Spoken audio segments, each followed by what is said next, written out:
And Assalamu alaikum class. How are you all? I hope you are fine. Yes, beta, you have to stay in your home. Stay home. Stay safe. Always wash your hands because there is very dangerous virus that is COVID-19. Okay, beta.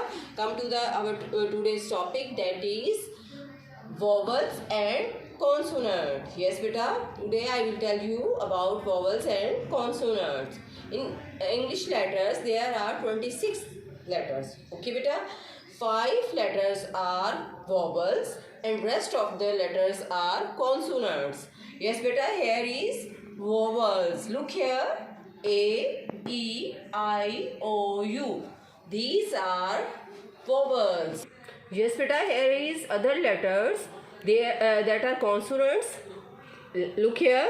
B, C, D, F, G, H, J, K, L, M, N, P, Q, R, S, T, V, W, X, Y, Z. These are consonants. Okay, beta, we have 21 consonants. Yes, look at the board.